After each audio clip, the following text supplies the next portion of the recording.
Տասանորդ Աստծուն տալ, թե Աստծոց ստանալ, գաղտնիքը, որ շատերը չեն հասկանում։ Սիրելի հետևորդներ, երբևէ մտածել եք, ինչու է մարդը պատրաստ հազարավոր դրամներ ծախսել զվարճանքի, հարմարավետության կամ ցանկությունների բավարարման համար, բայց երբ խոսքը հասնում է Աստծուն, սկսում է հաշվել, կասկածել ու վախենալ։ Իսկ եթե ասեմ, որ տասանորդը փողի մասին չէ, այն հավատքի մասին է, այն վստահության մասին է, այն սրտի մասին է, եւ գուցե հենց այստեղ է թաքնված բազմաթիվ մարդկանց հոգեվոր կյանքի ամենամեծ խնդիրը։ Այսօր խոսելու ենք տասանորդի մասին, առանց ճնշումների, առանց պարտադրանքի, բայց Սուրբ գրքի լույսի ներքո։ Ինչ է տասանորդը։ Բառը նշանակում է եկամտի 10%-ը Աստծուն նվիրաբերելը։ Սակայն կարևոր է հասկանալ, որ տասանորդը նախ եւ առաջ ֆինանսական հարց չէ, դա հոգեվոր հարց է, որովհետեւ իրականում Աստված մեր դրամների կարիքը չունի։ Սաղմոսերգուն ասում է. Տիրոջն է երկիրը եւ նրա ամբողջությունը։ Ամեն ինչ արդեն Աստծունն է։ Ուրեմն ինչու է նա պահանջում տասանորդ, ոչ թե իր համար, այլ մեր համար, որպեսզի մեր սիրտը չկապվի նյութականին։ Շատերը կարծում են, թե տասանորդը միայն մովսիսական օրենքի մասին է, սակայն առաջին տասանորդը տրվել է օրենքից շատ առաջ։ Ծննդոց գրքում կարդում ենք. Աբրահամը նրան ամեն ինչից տասանորդ տվեց։ Ուշադրություն դարձրեք, Աստված դեռ չէր պատվիրել, չկար օրենք, չկար պարտադրանք, Աբրահամը տվեց իր կամքով։ Ինչու՞։ Որովհետև հասկացել էր, որ հաղթանակն ու օրհնությունը Աստծուց են գալիս։ Տասանորդը ծնվեց երախտագիտությունից։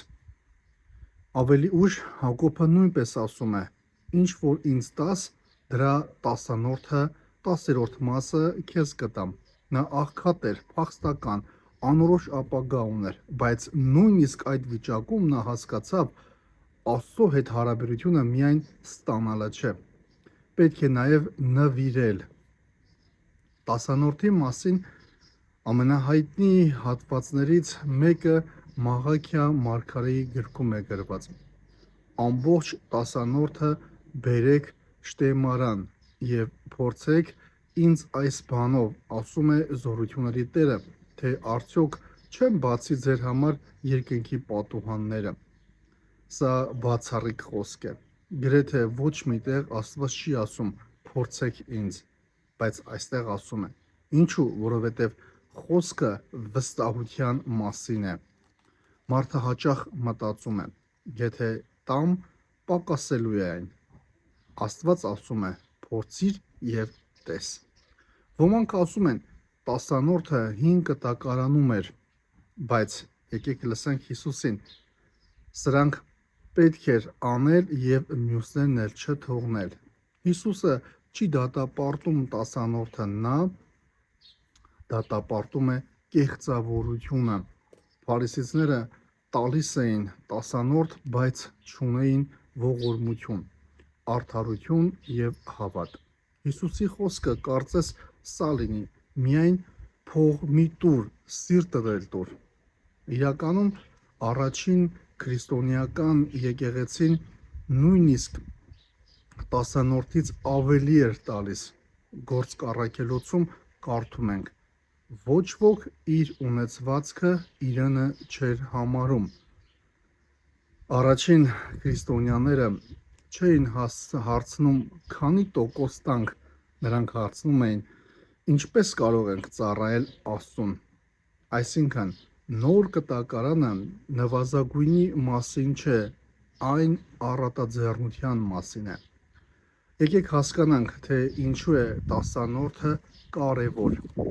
Առաջին, այն բուժում է ագահությունը։ Փողը լավ ծառա է, բայց վատ տեր։ Երբ մարդը երբեք չի սովորում տալ, նյութը սկսում է տիրել իրեն։ Տասանորդը հայտարարություն է. իմ Տերը փողը չէ, այլ Աստված։ Երկրորդ, այն սովորեցնում է վստահել։ 10-րդ տվողը մարդը փաստորեն ասում է. Տեր, ես վստահում եմ, որ դու հոգ կտանես իմ կարիքների մասին։ Երրորդ, այն մասնակցություն է Աստծո գործին։ Եկեղեցին աղքատների խնամքը, կրթությունը, բարեգործությունը, քարոզչությունը բոլորը պահանջում են մարդկանց նվիրում։ Աստված իր գործը կատարում է մարդկանց միջոցով։ Չորրորդ, եկեղեցում ծառայող քահանաները, սարկավագներն, դպիրները տարիներ շարունակ գոյատևել են նաև տասանորդների շնորհիվ։ Նրանք չեն ունեցել ֆինանսական այլ աղբյուրներ եւ Աստծո տան մեջ են իրենց խոնար ծառայությունն են մատուցել եւ եկեղեցուն տրված տասանորդների շնորհիվ հոգացել են իրենց կենցաղային հարցերը։ Մեր եկեղեցու հայրերից Հովան Ոսկեբերանն ասում է. չտալ աղքատին քո ունեցվածքից նշանակում է գողանալ նրանից։ Նա սովորեցնում էր, որ մեր ունեցվածքը միայն մեզ համար չէ։ Սուրբ Բարձեղ մեծը ասում է. քո պահեստում եղած ավելցուկ հացը պատկանում է քաղցածին։ Հայրերը նյութական բարիքը դիտում էին որպես պատասխանատվություն, ոչ թե միայն սեփականություն։ Պետք է խուսափել երկու ծայրահեղություններից։ Առաջինը՝ մտածել, թե տասանորդը կարևոր չէ։ Երկրորդը՝ կարծել, թե տասանորդ տալով կարելի է գնել Աստծո օրհնությունը։ Ոչ, փրկությունը դրամով չի գնվում։ Օրհնությունը վաճառքի առարկա չէ։ Տասանորդը սիրո, հավատքի եւ երախտագիտության արտահայտությունն է։ Սիրելի եղբայրներ, սիրելի քույրեր, սիրելի քրիստոնյաներ, եթե մենք հեշտությամբ ենք գումար հատկացնում մեր տան, մեքենայի, հեռախոսի, զվարճանքի համար, արդյոք արժե երբեմն մտածել, թե ինչ ենք անում Աստծո տան համար։ Ոչ ոք ձեզ չի պարտադրում, սակայն մտածեք, եթե Աստված մեզ տալիս է կյանքի շունչը, առողջությունը, աշխատանքը, ընտանիքը, հացը եւ ամեն օր նոր ողորմություն, միթե ճիշտ չէ, որ երախտագիտության մի մասը վերադարձնենք նրան։ Տասանորդը գումարի կորուստ չէ, այն հավատքի ներդրում է։ Այն հայտարարություն է, որ մեր կյանքի կենտրոնում Աստված է։ Եվ վերջում մի հարց. երբ Աստված նայում է մեր դրամապանակին, ինչ է տեսնում՝ գումար, թե վստահություն, որովհետև Հիսուսն ասաց. որտեղ քո գանձն է, այնտեղ կլինի նաև քո սիրտը։ Հետևաբար, տասանորդի ամենամեծ հարցը ոչ թե այն է, թե որքան ես տալիս Աստծուն, այլ որքան տեղ է Աստված զբաղեցնում քո սրտում։